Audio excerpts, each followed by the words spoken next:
कि अब पुराने संसद भवन की विदाई हो चुकी है, जिसे आसानी से भुलाया नहीं जा सकता है। और वहाँ मुझे भी संसद के दोनों सदनों में जाने का मौका मिला है। ये मेरे लिए सौभाग्य की भी बात है। तो वहीं दूसरी तरफ आज से वहाँ नवनिर्मित संसद भवन की भी शुरुआत की जा रही है, जिसका हमारी पार्टी दिल से स्वागत करती है। और आज इस नए संसद भवन में केंद्र सरकार द्वारा महिला आरक्षण बिल प्रस्तुत किया जाएगा। यह ऐसी मीडिया में काफ़ी आम चर्चा है, जिसके पक्ष में बीएसपी सहित अधिकांश पार्टियां भी अपना मत देंगी, ऐसी भी पूरी संभावना है। अन्य पार्टियों के बारे में भी। ऐसी स्थिति में हमारी पार्टी को पूरी उम्मीद है कि चर्चा के बाद इस बार ये महिला आरक्षण बिल जरूर पास हो जाएगा। दोनों सदनों में जाने का मौका मिला है। ये मेरे लिए सौभाग्य की भी बात है।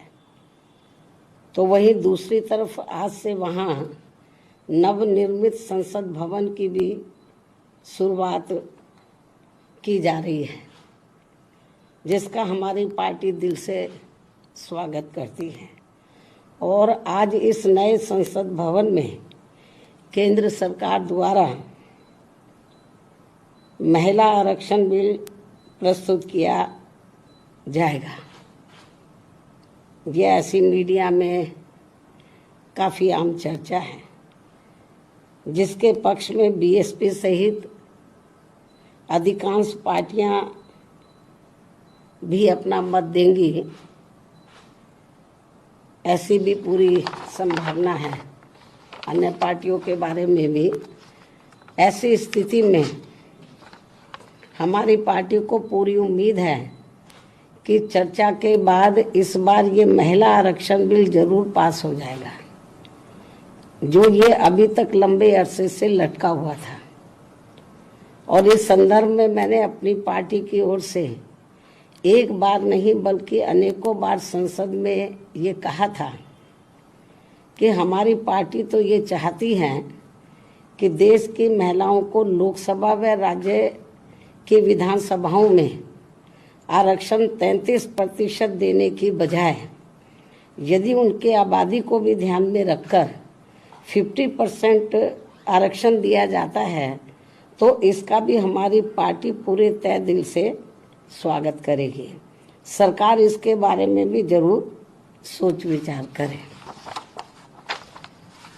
लेकिन इसके साथ साथ ये भी कहा था कि महिलाओं को जो भी आरक्षण दिया जाता है, तो उसमें से एससी, एसटी व ओबीसी वर्गों की महिलाओं का आरक्षण का कोटा अलग से सुनिश्चित किया जाना चाहिए।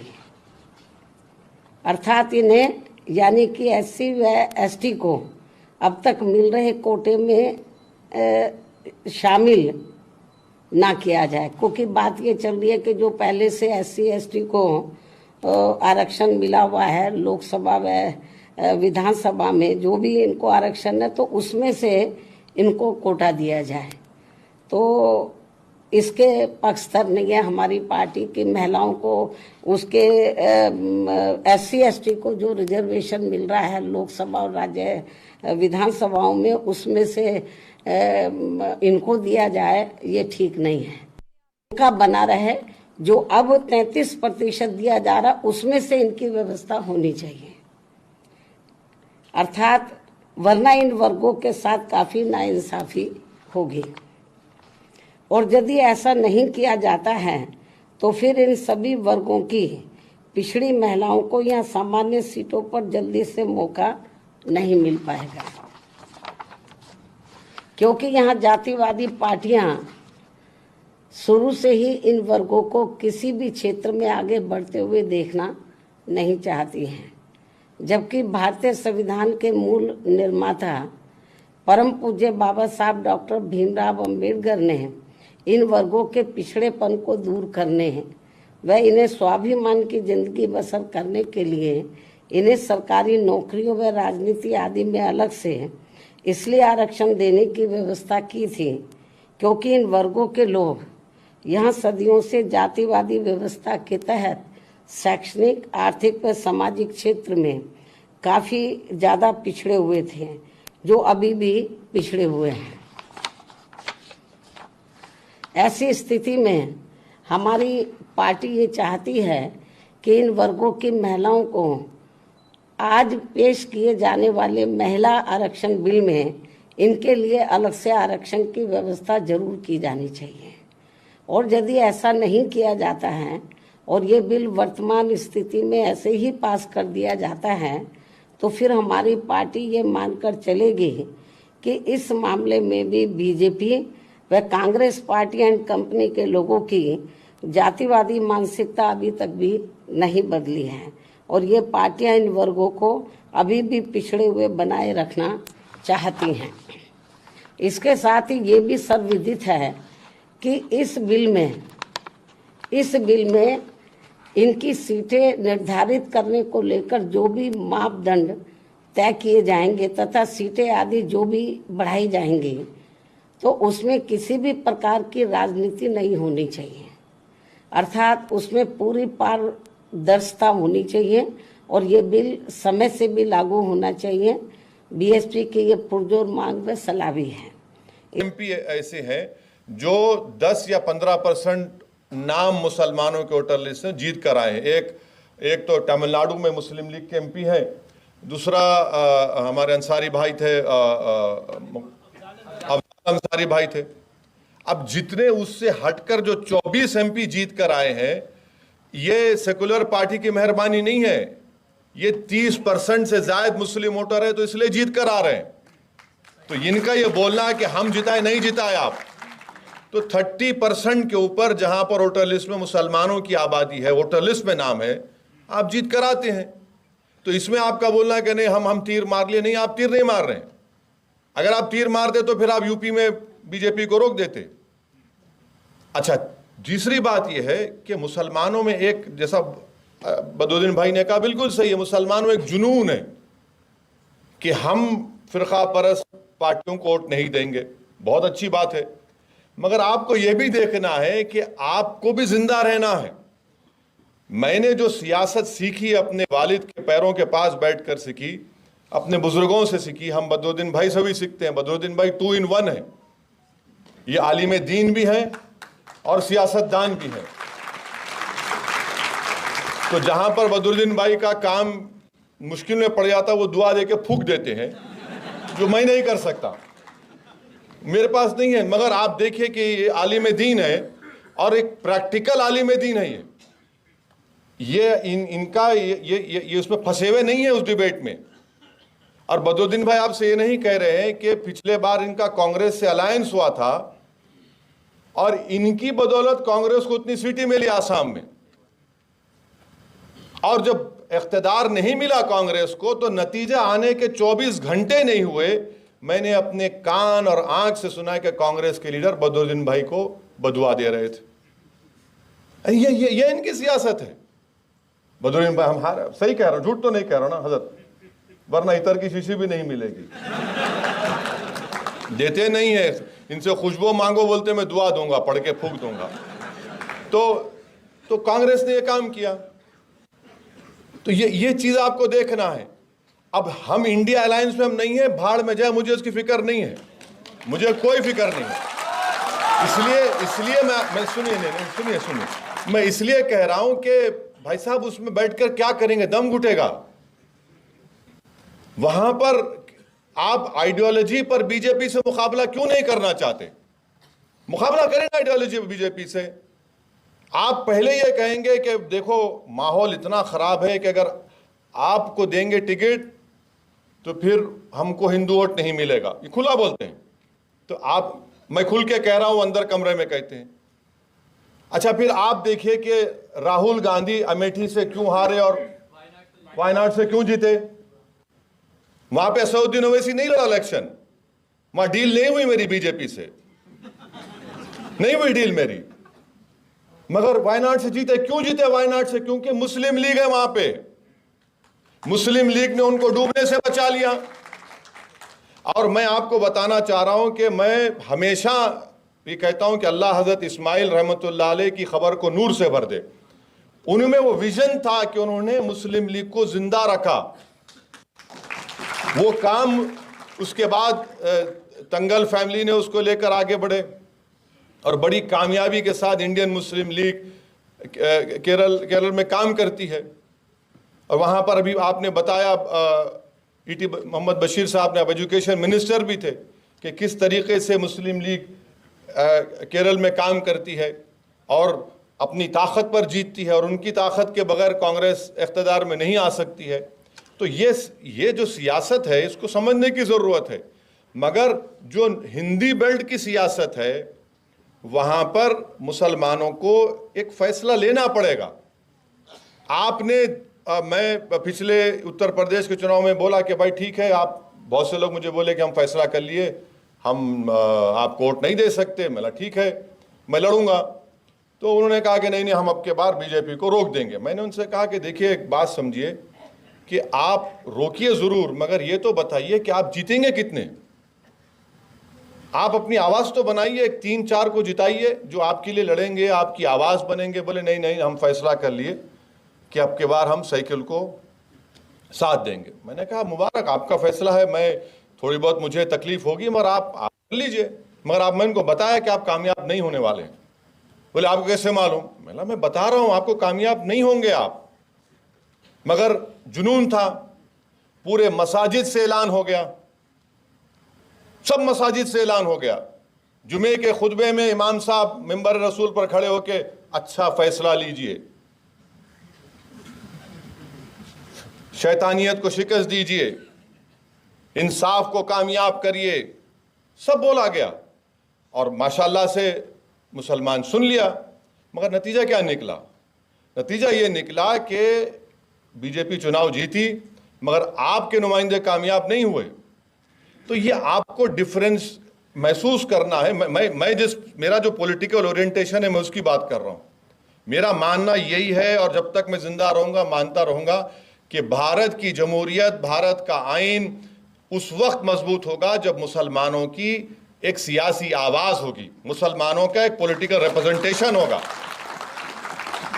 और जो लोग बार बार ये मुझे और बदरुद्दीन भाई को कहते हैं कि नहीं, आपके लड़ने से बीजेपी जीती, मैं आपको बता रहा हूं कि आसाम में जब बोडो से झगड़ा शुरू हुआ, उस वक्त 40-50 हजार लोग बेघर हो गए थे लोअर आसाम में।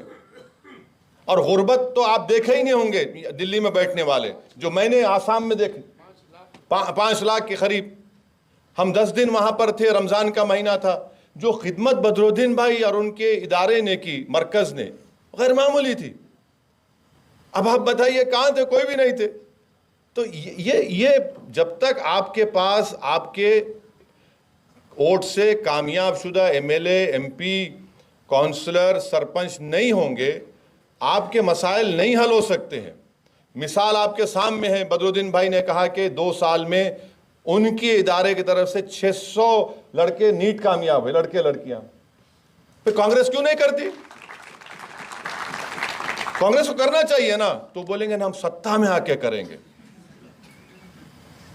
जब सत्ता में आ जाएंगे तो बोलेंगे आपके लिए नहीं कर सकते, सबके लिए करना है। करिए, सबके लिए करिए।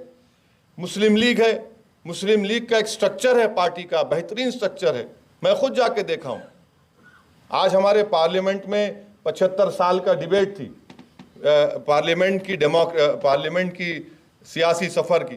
तो मैंने अपनी तकरीर में शुरुआत में कहा कि मैं आज यहाँ पर ऐवान में खड़े होकर सलाम करता हूँ मौलाना हिफ्जुर रहमान को, मैं सलाम करता हूँ बनात वाला साहब को और सुलेमान सेठ साहब को। ये मेरी बदकिस्मती रही कि मैं हिफ्जुर रहमान साहब को नहीं देखा, मगर मैंने अपनी आंखों से बनात वाला साहब को, सुलेमान सेठ साहब को देखा। मैंने इनके साथ सफ़र किया, बनात वाला साहब के साथ। मैं उत्तर प्रदेश गया तो सबसे पहले बनात वाला साहब के साथ गया, 1996 में गया था मैं। और मैंने बनात वाला साहब को रोते हुए देखा रामपुर में। मैं बनातवाला साहब को मुरादाबाद में रोते हुए देखा और वो मुझसे कह रहे थे कि ये देखो, ये मुरादाबाद का वो ईदगाह है जहां पर 1986 में अगस्त के महीने में ईद उल फितर के दिन 600 मुसलमानों को गोली मार दी गई थी। यहां पर सरकार कांग्रेस की थी, ये बात नहीं करेंगे, मगर आप वोट उनकी देंगे, सेकुलरिज्म जिंदा रखना है। देखिए एक बात सुनिए, अगर आप मौलाना बैठे, हदीस शरीफ पर मैं बयान नहीं करूंगा, मगर रसूलुल्लाह सल्लल्लाहु अलैहि वसल्लम ने फरमाया कि मोमिन वो है जो एक बिल से 2 बार नहीं डसा जाता। आपको तो 2500 मरतबा डस दिए लोग, मगर आपके दिलो दिमाग में एक चीज बैठी हुई है कि नहीं, हमको इनको ही वोट देना है, ये डिलीवर करेंगे। डिलीवर नहीं कर सकते। देखिए अगर कोई चुनाव हो भी जाता है और सरकार बदल भी जाती है, नफरत कैसे खत्म होगी बताइए आप? नफरत तो उसी वक्त खत्म होगी जब आपका कोई लड़ने वाला होगा, जो आपकी बात करने वाला होगा। मैं बदरुद्दीन भाई, हमारे ईटी मोहम्मद बशीर साहब माइनॉरिटीज के जितने स्कीम्स है उसके बारे में बात करते हैं, बोलते हैं, पुकारते हैं। अभी बदरुद्दीन में बता रहे थे, पार्लियामेंट में बोले तो कोई बीजेपी वाला इनको बोल दिया पाकिस्तान चले जाओ, कुछ बोला आपको तो बदरुद्दीन भाई बोले गेट आउट, उसको कुछ बोल दिया बदरुद्दीन भाई। तो नहीं, देखिए आपको ये बात समझना है कि अगर आप सिर्फ यही समझेंगे कि हम वोट डालने वाले बनेंगे, मुबारक, आपका इख्तियार है, मैं उस पर कोई इख्तलाफ नहीं कर सकता हूं, मगर याद रखिए 40 साल के बाद जब आपकी ये नस्ल, जिसको जनरेशन जी कहते हैं, वो आपसे पूछेगी आपने क्या करके दे दिया हमारे को, जब आप क्या जवाब देंगे? आप सोचिए उस बात को। मकसद ये नहीं कि सिर्फ वोट डालना, आप ये सोच तो लीजिए क्या करना है, आप क्या करना चाहेंगे। आप लीडर बनाइए ना, लीडर क्यों नहीं बनते आप? जब आप हर पार्टी के लीडर को, उसके समाज को लीडर बनाते, आप क्यों लीडर क्यों नहीं बनना चाहते? नहीं, हम डरते नहीं, कुछ हो, अरे कुछ नहीं होगा। अब क्या होना बाकी है? अब जेल में आप हमारे लड़के सड़ रहे हैं 3-3, 4-4 साल से। लड़ाई अगर कोई लड़ रहा है मोदी से, तो मुसलमान लड़ रहा है इस जमहूरियत को बचाने के लिए। घर अगर किसी का टूट रहा है तो इंडिया अलायंस लोगों का घर नहीं टूट रहा है। किसी को मॉब लिंचिंग की जा रही है तो किसी सेकुलर नेता के बेटे की मॉब लिंचिंग नहीं की जा रही है। किसी की बेटी को तालीम से अगर रोका जा रहा है तो इनकी बेटियों को नहीं, मेरी बेटी को रोका जा रहा है। अगर किसी को ट्रेन में गोली मारी जा रही है नाम पूछकर, तो इनको नहीं मारा जा रहा, मुझे मारा जा रहा है। यह इस मुल्क की तल हकीकत है। अगर आप यही समझ रहेंगे, मुशायरे में बैठते जाके वो सेकुलरिज्म के बारे में शायर बोला, आपका दिल बड़ा खुश हो जाता भाई साहब, मगर रियलिटी क्या है? रियलिटी कुछ और है। रियलिटी आपको पुकार कर कह रही है कि तुम नेता बनो, लड़ो, अपने हुकूक के लिए बात करो, मगर हम डरते हैं। नहीं, अगर हम वोट डाल देंगे तो वो जीत जाएंगे, आप वोट दे दे के थक जाएंगे, वो जीतते रहेंगे। आप मेरी बात समझो, मेरी बात को आप यकीनन बीजेपी को हराना है, मगर आप अच्छा, सियासत में एक पॉलिटिकल बार्गेनिंग होती है। पॉलिटिकल बार्गेनिंग आप क्या कर रहे हैं मुसलमान?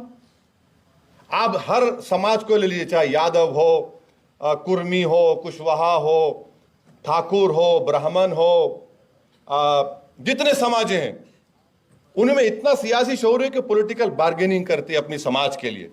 हम क्या करते? नहीं, बस हमको बचा लो, आप हमारे घर को बचा लो, हमारी मस्जिद को बचा लो। अरे फिर जिंदा रहने का मकसद क्या है बताओ? फिर आज आप कितने साल जिएंगे? 60 साल, 70 साल, उसके बाद सब बीमारियां लग जाते। अरे आप ये भी तो देखो कि भाई हम क्या कर रहे हैं फ्यूचर के लिए, आप उसके बारे में सोचिए। अब अहम बात और एक बात, जब 2009 में जब डिलिमिटेशन कमीशन बना, कुलदीप सिंह साहब का कमीशन बना था डिलिमिटेशन का, तो 2009 में, हाँ 2000, द डिलिमिटेशन कमीशन वाज में 2009 ना सर, 2008। तो हाँ, तो उस डिलिमिटेशन कमीशन के पास जब मैं गया था उनसे, जस्टिस साहब से मिलने के लिए, तो वो हम जाकर बैठे, पूरा प्रेजेंटेशन दी हैदराबाद का, उसके पैरामीटर्स थे। तो उन्होंने मुझसे जब प्रेजेंटेशन हो गया तो उन्होंने सबको बाहर जाकर मुझसे बोले कि ओवैसी साहब एक बात बताइए कि आप और मुस्लिम लीग वाले आए हैं खाली, उस पैरामीटर्स को बुनियाद बनाकर केरला और हैदराबाद की पार्लियामेंट कॉन्स्टिट्यूंसी बताने के लिए आपके समाज के लोग क्यों नहीं आते? ये खाली बयान देते हैं, लोग स्टेटमेंट देते हैं कि मुसलमान के कॉन्स्टिट्यूंसी रिजर्व करते हैं। आप ला के दीजिए ना। आपको मालूम ज़्यादा लोग नहीं गए मुसलमानों से, हम काम ही नहीं किए, तो क्या करेगा कमीशन वो? अब दूसरा देख लीजिए, आसाम की बात बदरुद्दीन भाई नहीं बोले। आर्टिकल 170 के तहत यह कहा जाता है कि जब असेंबली की या किसी पार्लियामेंट की कॉन्स्टिट्यूंसी का डिलिमिटेशन होगा तो वो पॉपुलेशन की बुनियाद पर होगा। मगर आसाम में ऐसा डिलिमिटेशन करवाया गया कि 11 मुसलमानों की सीटें कम कर दी गई असेंबली की, 11 डेलिबरेटली। अब अल्लाह को मालूम कि कोर्ट में जब जाएंगे तो कोर्ट से क्या होगा, कैसे होगा। कश्मीर में जाइए आप, कश्मीर में जो डिलिमिटेशन किया गया, जम्मू में सीटें बढ़ गई, कश्मीर में कम, जो कश्मीर में बढ़ना था जम्मू में बढ़ा दी गई। इसके भी हम ताल्लुक से हमको देखना है। चौथी बात यह है कि चुनाव जब लड़ते हैं तो यकीनन आज के माहौल में पैसों की जरूरत पड़ती है। इसका भी हमको इंतजाम करना पड़ेगा। सिर्फ तकरीर पर आकर सुन के कोई वाह वाह जिंदाबाद नारा तकबीर हो, उससे नहीं होता है। ऑर्गेनाइजेशन आपको बनाना पड़ेगा और ऑर्गेनाइजेशन पे आपको काम करना पड़ेगा। तो ये बहुत सी चीज़ें हैं जिसको आपको देखकर काम करने की ज़रूरत है। और अगर आपके पास एक सियासी आवाज़, जैसा आसाम में एक एक्सपेरिमेंट बदरुद्दीन भाई ने किया, सही कहा उन्होंने, उनको सियासत का कोई तजुर्बा नहीं था। जब वो पहली मरतबा जीत कर आया और जमीयत के दफ्तर में मेरी उनसे मुलाकात हुई थी 2005 या 6 में, मैं बड़ा खुश हुआ देख के कि भाई एक मौलाना आलिम दीन, उन्होंने ये काम कर दिया। और हमारे पास क्या नहीं भाई मौलाना है, वो हमारी बात नहीं समझे, मगर प्रैक्टिकल मौलाना है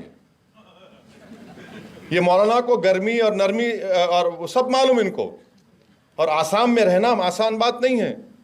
फिर इंडियन मुस्लिम लीग की मुसलसल कामयाबी आसान बात नहीं है। पिछले 60-65 साल से इंडियन मुस्लिम लीग कामयाब होना ये आसान काम नहीं है। और वहाँ पर एक पॉलिटिकल आइडेंटिटी को पैदा कर देना, तो ये काम हो सकता है, ये काम हो सकता है, बशर्ते कि आप ये काम करने का ठान लें। देखिए, किसी को बुलाकर भाई मैं 2 बच्चों को तालीम दिला देता हूँ, आसान काम है। किसी को कहना कि भाई मैं एम्बुलेंस दिला देता हूँ। मैं आपसे कह रहा हूँ कि कौम का मुस्तकबिल तैयार करो आप। जब तक भारत में आपकी पॉलिटिकल वॉइस नहीं रहेगी, रिप्रेजेंटेशन नहीं रहेगा, आपसे इंसाफ नहीं होगा, आपसे इंसाफ नहीं होगा। मेरी बात सुनिए, अगर कल सरकार बदल भी जाती है इंशाअल्लाह, हम भी उम्मीद करते हैं, मगर आपसे इंसाफ कौन करेगा? आप ये उम्मीद करेंगे लोग करेंगे?